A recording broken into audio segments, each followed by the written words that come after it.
Entonces Jehú, hijo de Josafat y nieto de Nimsi, conspiró contra Joram.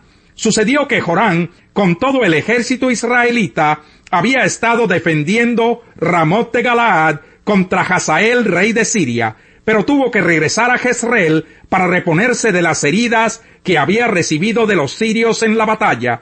Así que Jehú les dijo a sus partidarios: si ustedes quieren que yo sea rey, no dejen que nadie salga de la ciudad para ir a Jezreel con el informe.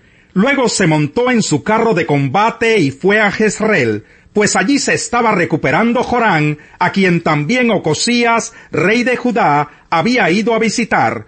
Cuando el centinela que vigilaba desde la torre de Jezreel vio que las tropas de Jehú se acercaban, gritó: «Se acercan unas tropas». Enseguida Joram ordenó: «Llama a un jinete y mándalo al encuentro de las tropas para preguntarle si vienen en son de paz».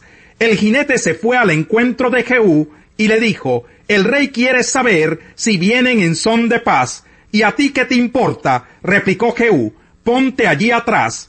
Entonces el centinela anunció: «El mensajero ya llegó hasta ellos, pero no lo veo regresar». Por tanto el rey mandó a otro jinete, el cual fue a ellos y repitió: «El rey quiere saber si vienen en son de paz». «Eso a ti no te importa», replicó Jehú. «Ponte allí atrás». El centinela informó de nuevo: «Ya llegó el mensajero hasta ellos, pero a él tampoco lo veo regresar. Además, el que conduce el carro ha de ser Jehú, hijo de Nimsi, pues lo hace como un loco». «Enganchen el carro», exclamó Joram. Así lo hicieron, y enseguida Joram, rey de Israel, y Ocosías, rey de Judá, cada uno en su carro, salieron y se encontraron con Jehú en la propiedad que había pertenecido a Nabot el Jezreelita. Cuando Joram vio a Jehú, le preguntó: «Jehú, ¿vienes en son de paz?». «¿Cómo puede haber paz mientras haya tantas idolatrías y hechicerías de tu madre Jezabel?», replicó Jehú. Joram se dio la vuelta para huir, mientras gritaba: «¡Traición, Ocosías!». Pero Jehú, que ya había tensado su arco, le disparó a Joram por la espalda, y la flecha le atravesó el corazón. Joram se desplomó en el carro, y Jehú le ordenó a su ayudante Bidkar: «Saca el cadáver y tíralo en el terreno que fue propiedad de Nabot el Jezreelita. Recuerda el día en que tú y yo conducíamos juntos detrás de Acab, padre de Joram, y el Señor pronunció contra él esta sentencia: ayer vi aquí la sangre de Nabot y de sus hijos. Por lo tanto, juro que en este mismo terreno te haré pagar por ese crimen. Yo, el Señor, lo afirmo. Saca pues el cadáver y tíralo en el terreno, según la palabra que dio a conocer el Señor». Cuando Ocosías, rey de Judá, vio lo que pasaba, huyó en dirección a Bet-Hagán, pero Jehú lo persiguió y ordenó: «Mátenlo a él también».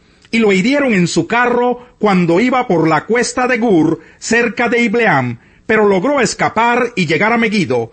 Allí murió.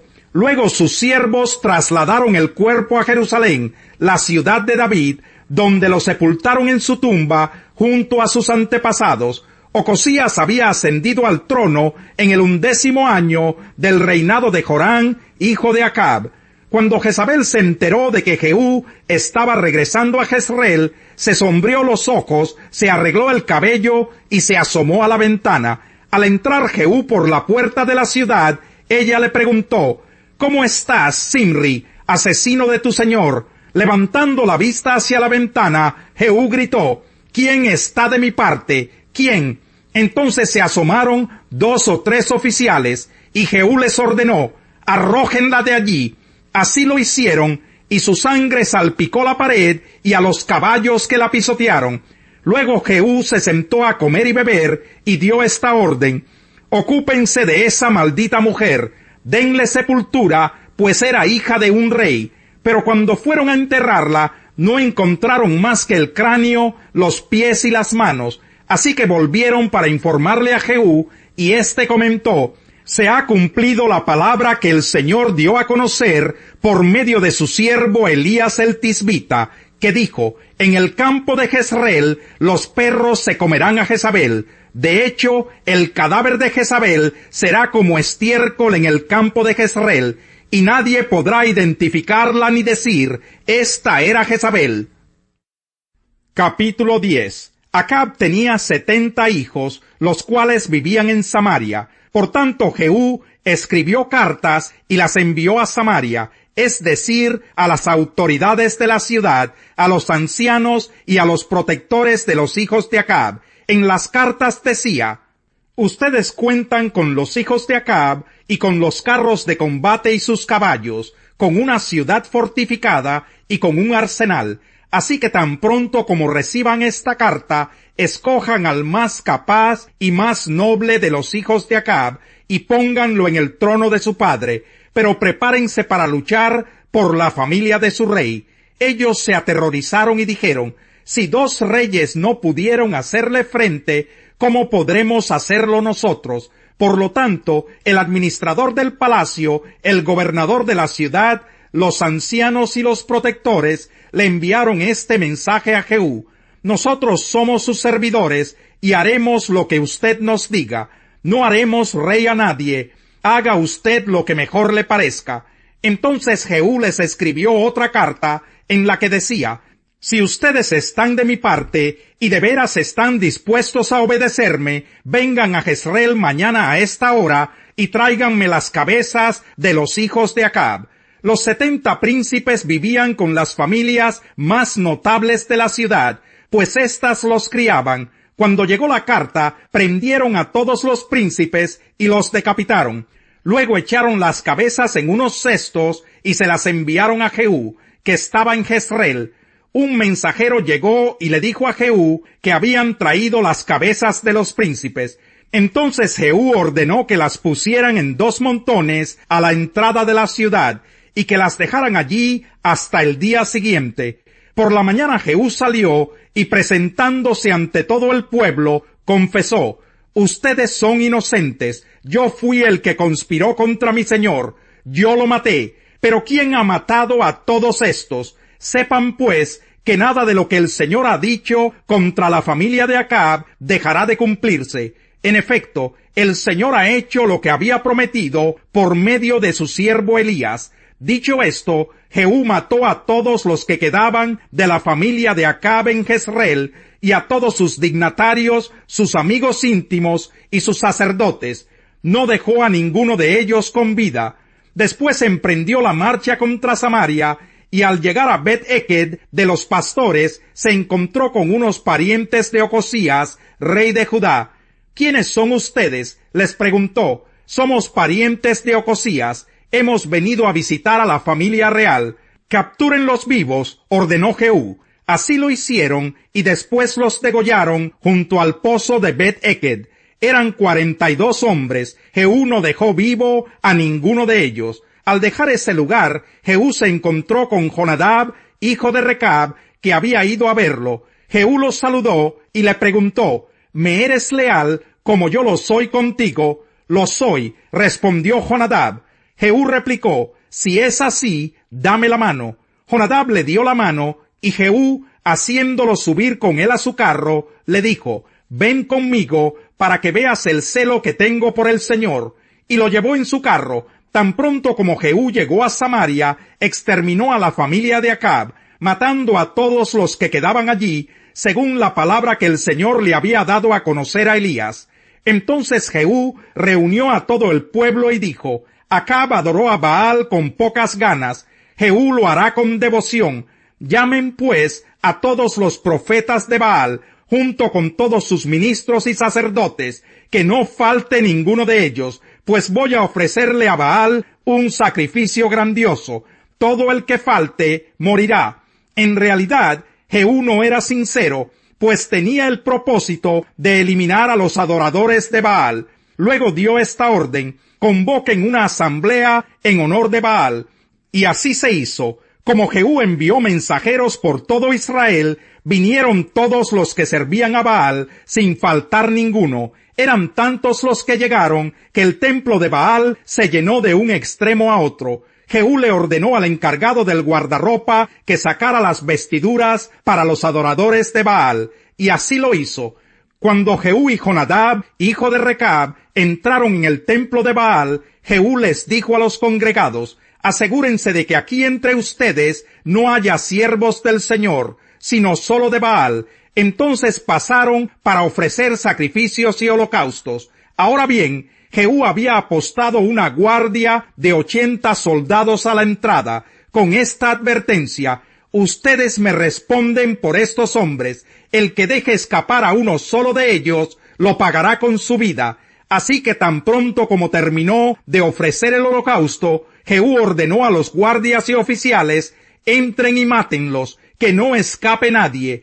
Y los mataron a filo de espada y los echaron fuera. Luego los guardias y los oficiales entraron en el santuario del templo de Baal, sacaron la piedra sagrada que estaba allí y la quemaron. Además de tumbar la piedra sagrada, derribaron el templo de Baal y lo convirtieron en un muladar, y así ha quedado hasta el día de hoy. De este modo, Jehú erradicó de Israel el culto de Baal. Sin embargo, no se apartó del pecado que Jeroboam, hijo de Nabat, hizo cometer a los israelitas, es decir, el de rendir culto a los becerros de oro en Betel y en Dan. El Señor le dijo a Jehú: has actuado bien, has hecho lo que me agrada, pues has llevado a cabo lo que yo me había propuesto hacer con la familia de Acab. Por lo tanto, durante 4 generaciones, tus descendientes ocuparán el trono de Israel. Sin embargo, Jehú no cumplió con todo el corazón la ley del Señor, Dios de Israel, pues no se apartó de los pecados con que Jeroboam hizo pecar a los israelitas. Capítulo 17. Atravesando Anfípolis y Apolonia, Pablo y Silas llegaron a Tesalónica, donde había una sinagoga de los judíos. Como era su costumbre, Pablo entró en la sinagoga y 3 sábados seguidos discutió con ellos.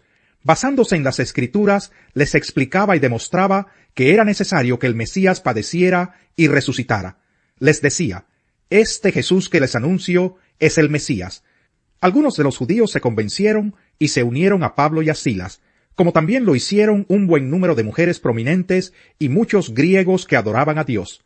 Pero los judíos, llenos de envidia, reclutaron a unos maleantes callejeros con los que armaron una turba y empezaron a alborotar la ciudad. Asaltaron la casa de Jasón en busca de Pablo y Silas, con el fin de procesarlos públicamente. Pero como no los encontraron, arrastraron a Jasón y a algunos otros hermanos ante las autoridades de la ciudad, gritando: estos que han trastornado el mundo entero han venido también acá, y Jasón los ha recibido en su casa. Todos ellos actúan en contra de los decretos del emperador, afirmando que hay otro rey, uno que se llama Jesús.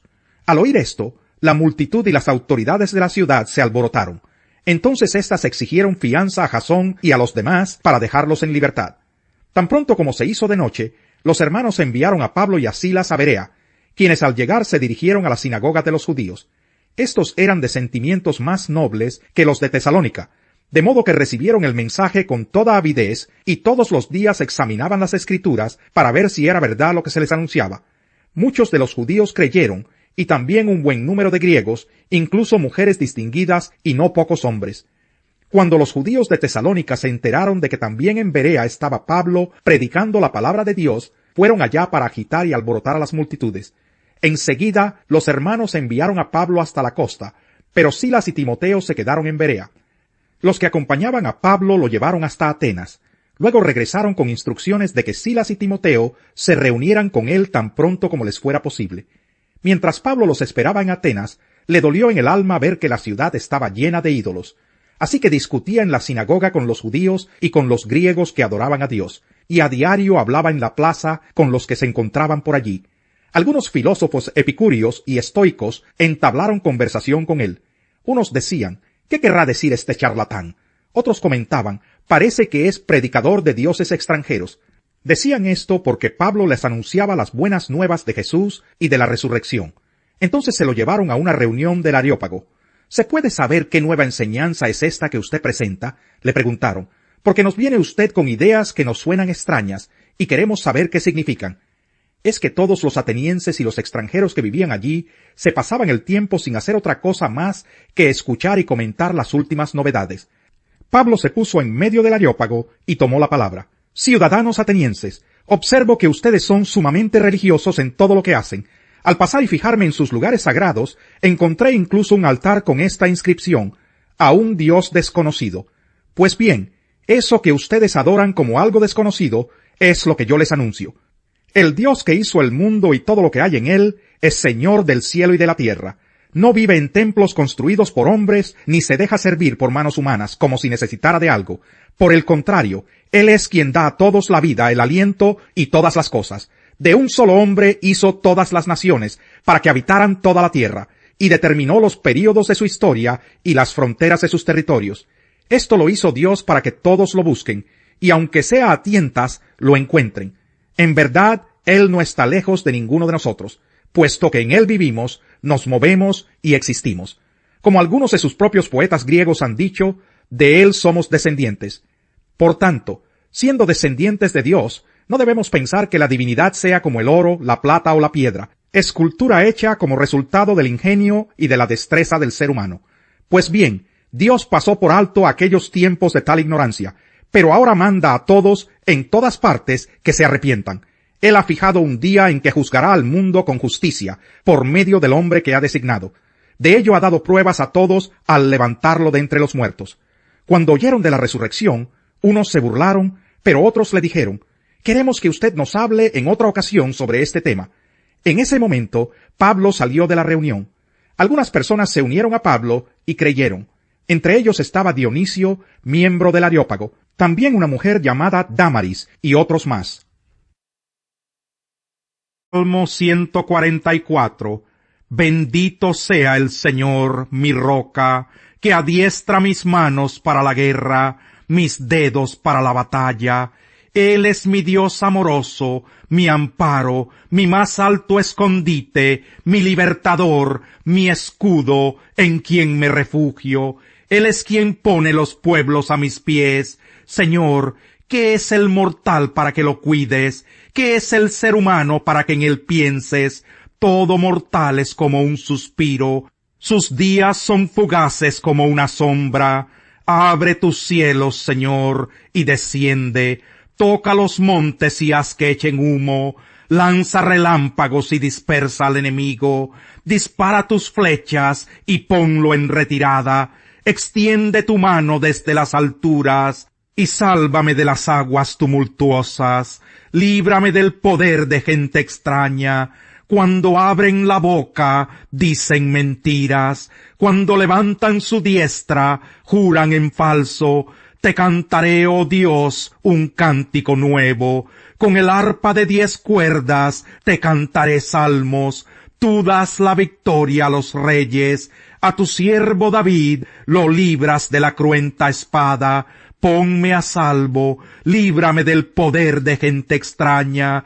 Cuando abren la boca, dicen mentiras. Cuando levantan su diestra, juran en falso. Que nuestros hijos en su juventud crezcan como plantas frondosas, que sean nuestras hijas como columnas esculpidas para adornar un palacio, que nuestros graneros se llenen con provisiones de toda especie, que nuestros rebaños aumenten por millares, por decenas de millares en nuestros campos, que nuestros bueyes arrastren cargas pesadas, que no haya brechas ni salidas, ni gritos de angustia en nuestras calles. Dichoso el pueblo que recibe todo esto, dichoso el pueblo cuyo Dios es el Señor. El que es entendido refrena sus palabras, el que es prudente controla sus impulsos. Hasta un necio pasa por sabio si guarda silencio. Se le considera prudente si cierra la boca.